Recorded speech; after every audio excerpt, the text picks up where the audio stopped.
Okay, James, what have you found regarding the Safavids? Alright, so the Savages Empire. Safavids. It's Safavids. Sorry. Culturally speaking, the Safavid Empire didn't have an emphasized religion. It had no truly unique cultural facts. For political aspects, the Shahs or emperors were always in complete control of the empire with no challenges to their power. For social aspects, it was a rather egalitarian society with women having various useful positions in society. Wrong, wrong, and wrong. You could literally not be any more misinformed than you already are. Wait, who are you? I'm the guy that's about to save your grade on this project. You come with me. Wait, where are you guys even going? Alright, buddy, where do you think I'm going? Well, unless some of your friends back there want to tell the entire project, I'm about to take you on a little journey where I show you who and what the Safavids really were and how the Ottomans influenced their entire existence. Wait, weren't the Ottomans and Safavids like friendly with one another and were in sort of a trade partnership? Well, just like everything you said back at the library, that is completely false. In reality, the Ottomans and the Safavids absolutely loathed each other, mainly because, while they were mainly Islamic, the Ottomans were mostly Sunni, and the Safavids were mostly Shia. But I thought the Safavids had practically no culture. Well, surprise, surprise, they do, but I'll get to that later. Let's keep going. So, why should I even trust you? I literally just met you. What makes your sources credible? Well, unlike what you've shown me, I have actual sources. And what is that supposed to be? Well, this is a record by the Secretary of the Shah of the Safavid Empire. And what's so special about it? Well, sassy pants, it describes the way the Shah went about ruling the empire. More importantly, it gives a perspective from someone who actually experienced the events that you valiantly attempted to summarize so well. You see, this is a first-hand perspective of a ruler, Abbas I, who I will discuss later during his rule between the 1500s and the 1600s. It was written so that way there would be a record of a ruler and his doing for both the people of the time and future generations. Granted, it was probably somewhat biased, considering it was written by a member of an administration that he both ruled over and elected its members. Ergo, you can see some possible issues. But nonetheless, the secretary experienced his rule.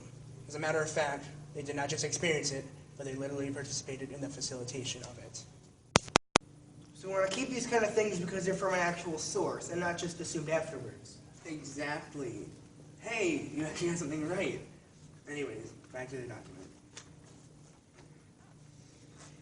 The welfare of his people was always a prime concern of the Shah, and he was at pains to see that the people enjoyed peace and security, and that oppression from officialdom, a major cause of anxiety on part of the common man, was totally stamped out in his kingdom. Substantial reductions were made into taxes due to the Divan. First, the tax on flocks of Iraq, amounting to nearly 15,000 toman, was remitted to the people of that province, and the population of Iraq, which is the flourishing heart of Iran and the seat of the government, by this gift was preferred above the other provinces. Second, all the Divan levies were waived for all the Shiites throughout the empire during the month of Ramadan. The total revenues for 1 month, which according to the computation of the Divan officials, amounted some to nearly 20,000 toman, were given to the people of Omans. The object was that they should be free from demands for taxes during this blessed month, which is a time to be devoted to the service and worship of God. That was a mouthful. Yeah, I can barely feel my pulse. I know, right? If you were exhilarated for that, why don't I tell you about the other rulers of the Safavid Empire? Sure. That's what I thought. That looked like it hurt. What just happened? Anyways, first we need to begin with a basic understanding of the political hierarchy of the Safavids. There was the Shah, who was an emperor or king for all intents and purposes, the administration of the Shah, the administration of the court, and the Turkic elites, typically warriors and the wealthy. Before we get too far into the details, it is important to understand the origin of the Safavid lineage. The Safavids originated from a family of Shia Muslims and Sufi mystic preachers. Following, the first notable ruler of the Safavids, who technically wasn't a Shah, was Sahl al-Din. The main thing Sahl al-Din did was purify the prevalent religion of the Islam in the region and convert as many Turkic people residing in the region. The successor of Sahl al-Din was Ismaili. Ismaili seized the city of Tabriz in 1501, and was therefore proclaimed as the first Shah of the Safavid Empire. After his coronation, him and his followers would go on to expand Persia all the way to the borders of the Ottoman Empire, where they would battle until a decisive loss at the Battle of Chaldidim, which would end their parade of expansion. After the severe loss at the battle and a following series of poor succession, a period of turmoil occurred within the Safavid Empire. In this period, Turkic chiefs began to fight for the throne.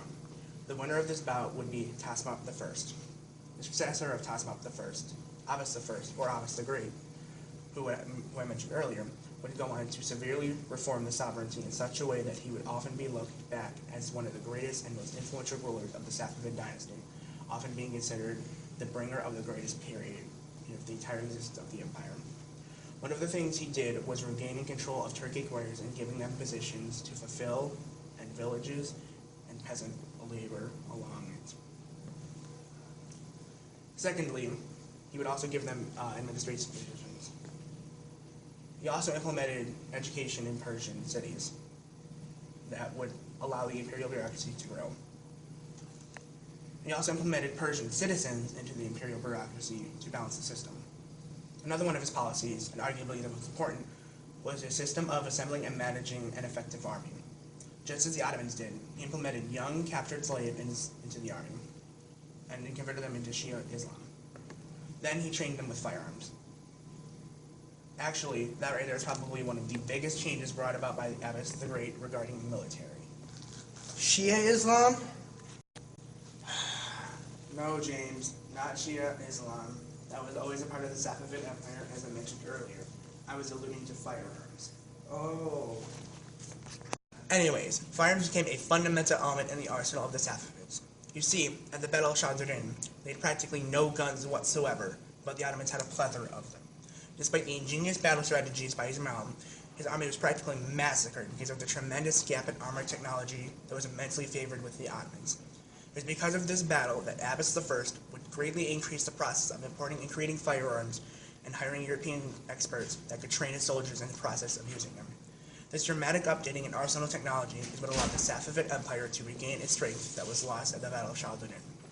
Then, after the glorious period brought by Abbas I, he removed any heirs that may succeed him, as he did not want any threats to his throne. Therefore, his grandson claimed power after his death of the grandfather.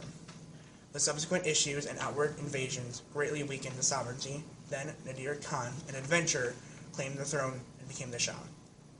However, because of him and his following dynasty, they could not regain the glory of the former empire. Anyways, firearms became a fundamental element in the arsenal of the Safavids. You see, at the Battle of Chaldidim, they had practically no guns whatsoever, but the Ottomans had a plethora of them. Despite the ingenious battle strategies by Ismail, his army was practically massacred because of the tremendous gap in armor technology that was immensely favored with the Ottomans.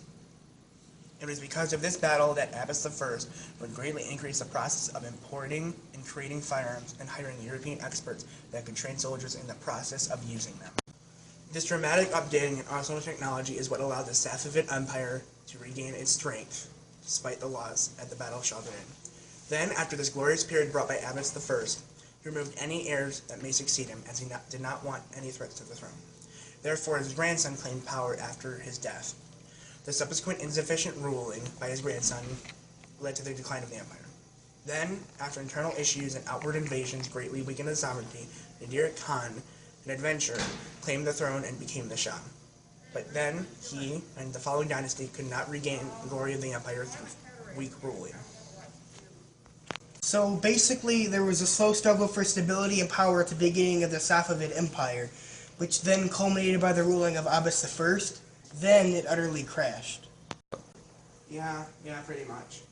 Hey, look at that. You're not sounding as uneducated as you did back there. Congrats, bud. You're actually learning something.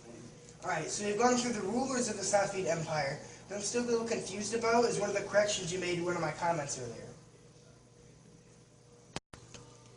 Which one? At this point, I've made so many that I've kind of lost track. Remember you said the Safavid Empire did actually have a unique culture of their own. Oh, that one. Yeah, they did have their own independent culture. Well, sort of independent culture. Well, what was so unique about it? Gosh. James, did you just ask me to teach you something? After the way you treated me earlier, a comment like that is something I would have least expected. Alright, cool it, pal. I just need the information so my group and I can get a good grade on this project. I literally have no idea who we even are. Alright, sorry. Sometimes I get a little gouche when I get excited about talking history. Moving on. Before we go any further, first we would like to play a message from our sponsors. Wait, what sponsors? Are you tired of being a young power slave forced into war by your rulers? Well, I got the deal for you. A modern piece of technology. A musket. You don't want to be this guy.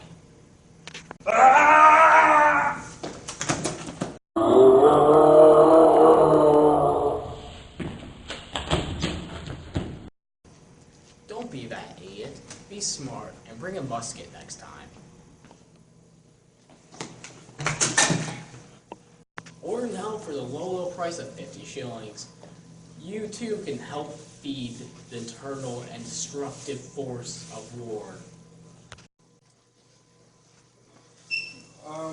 Okay. So muskets were a pretty important part of warfare? Bingo. Now, muskets weren't the only part of the culture of the Safavids. You know, the thing you said earlier that didn't exist. There was also a huge emphasis on religion. As I said before, the Safavids were of the Shia portion of Islam. We see now, looking back on it, that religion was a huge force behind many of the actions of the Safavid Empire. Their religion and other facets of their culture were even reflected in their architecture, with traditional Arabic influences reflected through the entire empire. Oh, that makes sense. I mean, every empire should have a culture. That right there is one of the most important parts about learning history. It helps us understand the diversity of the people that came before us. It helps us understand the legacy of those who were before us, even after their downfall. I knew. Alright, well, with all due respect, Mr. Strange Teacher... You can't say alright. With all due respect, Mr. Strange Teacher, dude. Learning the importance of history is great and all, but I really gotta get back and help finish this project. Well, you can't possibly pass that project without learning the societal features of the Safavids. Well, I can't possibly earn my friends back if I totally abandon them on the project, so let's get going. Alright, you Steers wannabe.